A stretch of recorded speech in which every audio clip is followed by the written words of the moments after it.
గౌరవ మంత్రి గారు అనిత గారు.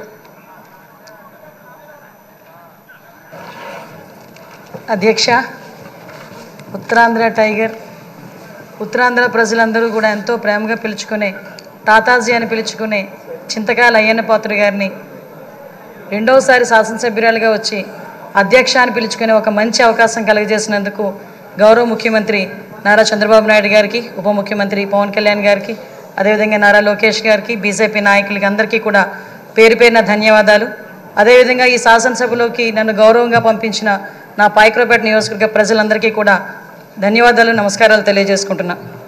7 సార్లు ఎమ్మెల్యే, 5 సార్లు మంత్రి, 1 సారి ఎంపీ, ఇన్నిసార్లు రాజకీయ జీవితం గడిపినా కూడా ఎక్కడా కూడా భూతద్దం పెట్టి ఎతికినా కూడా ఒక మచ్చ కూడా కనిపించక, కేసు పెట్టాలని ప్రయత్నం చేసినా కూడా ఏమీ కనబడక, నిర్భయ యాక్ట్లు పెట్టుకునే స్థాయికి దిగజారిన ఆ గవర్నమెంట్లో కూడా ఎదురుడి నిలబడిన ధీరుడు మా అయ్యన్న పాత్రుడు గారు, మా తాతాజీ గారు. అటువంటి వ్యక్తిని ఈరోజు స్పీకర్ స్థానంలో కూర్చొని ఈరోజు ఎంతోమంది ఎమ్మెల్యేలకి మార్గదర్శకంగా కూర్చోబెట్టినందుకు నిజంగా అందరికీ కూడా, ఇక్కడ ఉన్న వాళ్ళందరికీ కూడా పేరు పేరున నేను ధన్యవాదాలు, నమస్కారాలు తెలియజేసుకోవాలి. ఎందుకంటే అయ్యన్న పాత్రుడు గారు నా పక్క నియోజకవర్గం. ఎప్పుడూ కూడా గురువు గారిగా నేను రాజకీయాల్లోకి వచ్చినప్పుడు కొత్తగా ఉన్నప్పటికీ కూడా ప్రతి ఒక్క విషయంలోని కూడా మమ్మల్ని గైడ్ చేసి ఈరోజు ఈ పొజిషన్కి తీసుకురాగలిగారంటే ఆ రోజు అయ్యన్న పాత్రుడు గారు ఇచ్చిన స్ఫూర్తి. అయ్యన్న పాత్రుడు గారు 2004లో నేను నర్సీపట్నంలో ఒక టీచర్గా నేను ఉండేదాన్ని. ఎందుకంటే ఈ ఒక్క ముక్క చెప్పాలి, ఎందుకంటే ఈ ఎన్డీఏ గవర్నమెంట్ కానీ తెలుగుదేశం పార్టీ గవర్నమెంట్ కానీ ఒక సామాన్యులను తీసుకొచ్చి శాసనసభలో కూర్చోబెట్టి శాసనాలు తీర్చిదిద్దే విషయంలో ముందు కూర్చోబెడుతున్నారన్న విషయాన్ని తెలియజెప్పడానికి ఒక విషయం చెప్పాలి. 2004లో నేను టీచర్గా నర్సీపట్నంలో పనిచేస్తున్నా. ఆ టైంలో గౌరవ స్పీకర్ గారు అక్కడ ఎమ్మెల్యే. ఆ రోజు నేను వెళ్ళి మీకు బొకే కూడా ఇచ్చున్నా, మీ జన్మదినానికి వచ్చి మేము శుభాకాంక్షలు తెలియజెప్పడానికి యాజ్ ఎ టీచర్గా. మళ్ళీ ఈరోజు ఇక్కడ కూర్చొని ఒక శాసనసభలో ఒక మంత్రిగా, ఒక స్పీకర్గా మీకు ధన్యవాదాలు తెలియజేసుకునే ఒక మంచి అవకాశం ఇచ్చినందుకు తెలుగుదేశం పార్టీ అధినేతగా చంద్రబాబు నాయుడు గారికి అందరి తరపున నేను ధన్యవాదాలు, నమస్కారాలు తెలియజేసుకోవాలి. ముఖ్యంగా మీరు చాలామంది ఇప్పుడు చెప్పారు, 40 సంవత్సరాల సుదీర్ఘ రాజకీయ చరిత్ర, ఎక్కడ కూడా మచ్చలేదు, ఎన్నో పోర్ట్ఫోలియోలు చేశారు, ఎంపీగా చేశారు.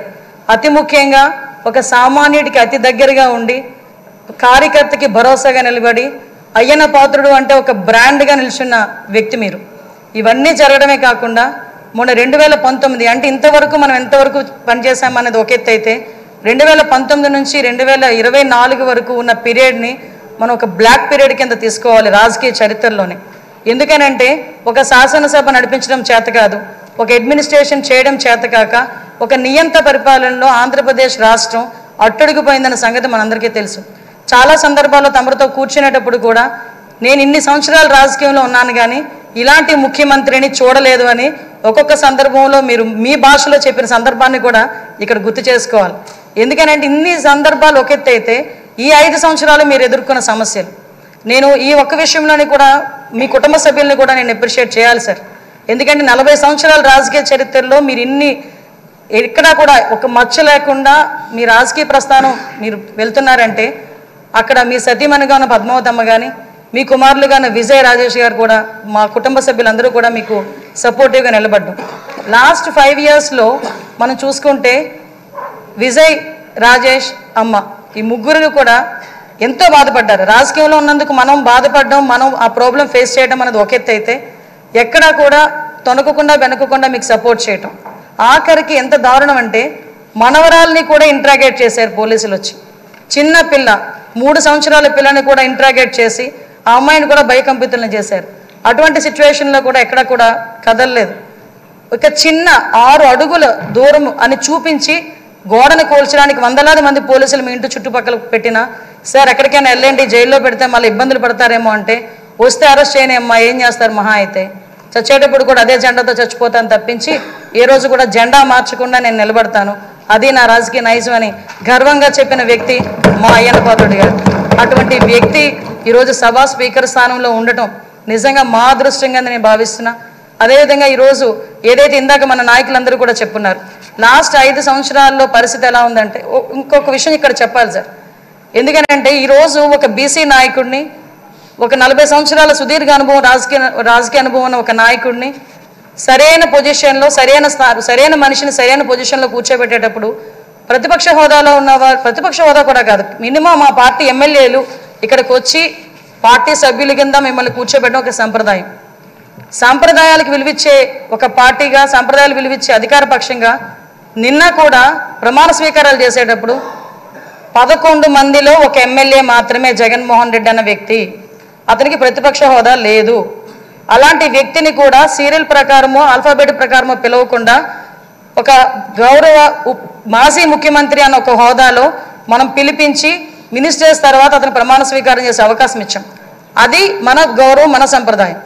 అది కాకుండా ఈరోజు అటువంటి సంప్రదాయాన్ని ఎందుకు వాళ్ళు రిసీవ్ చేసుకోలేకపోతున్నారు? ఈరోజు ఒక బీసీ నాయకుడు, ఆయన రాకపోతే పోయాడు, ఆయన పులివెందులు వెళ్తాడు, ఎక్కడికి వెళ్తాడు. మిగతా సభ్యులను కూడా పిలిపించి కూర్చోబెట్టి మిమ్మల్ని ఆ స్థానంలో కూర్చోబెట్టని పిలిపించుంటే ఎంత గౌరవంగా ఉండేది. అంటే వాళ్ళకి గౌరవం ఇచ్చి పుచ్చుకోవడం కూడా చేత కాదన్న సంగతి ఈ ఒక్క సభ మొదటి రోజే మనందరికీ కూడా అర్థమైంది. నేను ఒకటే అప్పీల్ చేస్తున్నాను సార్, ఈ సభలో ఇంతకు ముందు జరిగిన అవమానాలు కానీ, ఏ ఆడపిల్లకి కూడా ఇంతకు ముందు జరిగిన అవమానాలు కానీ, ఏ ఒక్కరికి కూడా, ఆడపిల్లలకే కాదు ఇక్కడ శాసన సభ్యులకి కూడా ఎక్కడ కూడా ఎటువంటి అవమానాలు జరగకుండా చూసుకునే బాధ్యత. ఎందుకంటే నాయకుడిగా 40 సంవత్సరాల సుదీర్ఘ అనుభవం చంద్రబాబు నాయుడు గారి కంట కన్నీరు చూసింది ఈ అసెంబ్లీని.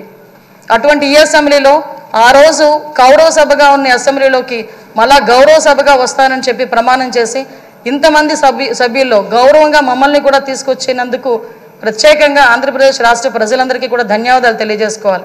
ఎందుకంటే 175 మంది అంటే ఒకటి మాత్రం చెప్పాలండి, 5 కోట్ల ఆంధ్ర